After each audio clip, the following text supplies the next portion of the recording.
कमलनाथ के दिल्ली जाने की खबर के बाद मध्य प्रदेश की सियासत में मानो एक ही चर्चा का विषय बन गया कि कमलनाथ बीजेपी में जा रहे हैं। और अगर खुद कोई बीजेपी का नेता एक तस्वीर सोशल मीडिया पर साझा करे, शेयर करे और जय श्री राम लिखे तो चर्चा और तेज हो गई। क्या बीजेपी नेता ने यह हिंट दे दी है कमलनाथ के बीजेपी में आने को लेकर? दरअसल कौन है, मैं आपको बता दूं, नरेंद्र सलूजा की पोस्ट आपको नजर आ रही होगी सोशल मीडिया पर, जिसमें कमलनाथ की एक तस्वीर को वो साझा करते हैं और जय श्री राम लिखते हैं।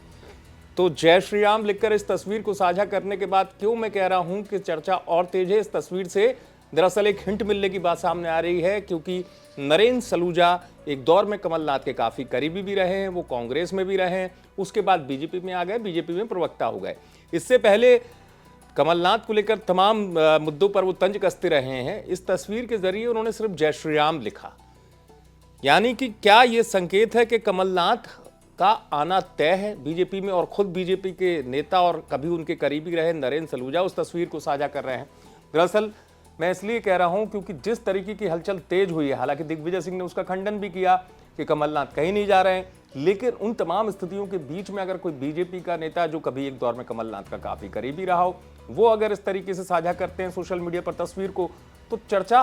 तेज होना लाजमी सी बात है, अटकलें लगना लाजमी सी बात है। यही वजह है कि कमलनाथ को लेकर फिर एक बार चर्चा तेज हो गई है और इस तस्वीर से जैसे बीजेपी नेता ने हिंट दे दिया है, क्योंकि ये अभी की बात नहीं है।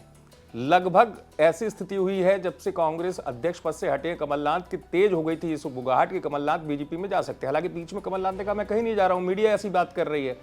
लेकिन इस बीच चूंकि कमलनाथ और नकुलनाथ के दिल्ली जाने की बात आई और उन्होंने अपने सारे प्रोग्राम कैंसिल किए और दिल्ली पहुंचने की बात आई, तो इस वजह से चर्चा तेज हो गई। और अगर बीजेपी के नेता, जैसे मैं कह रहा हूं, क्या इशारों में कुछ कह रहे हैं, बता रहे हैं कि कमलनाथ आ रहे हैं बीजेपी में, क्योंकि कोई इनकार भी नहीं कर रहा। और इस बीच चूंकि हलचल ऐसी भी हुई कि कमलनाथ या नकुलनाथ की तरफ से भी कोई ऐसे संकेत नहीं मिले कि जिसमें उन्होंने स्पष्ट कहा हो कि नहीं नहीं हम दिल्ली इस वजह से जा रहे हैं। तो खैर देखना यह होगा कि क्या ये बात सच होगी जिसमें जय श्री राम लिखने वाले बीजेपी नेता ने ये हिंट दी है और वाकई कमलनाथ बीजेपी में आएंगे, ये देखना होगा। लेकिन आप देखते रहे एमपी तक।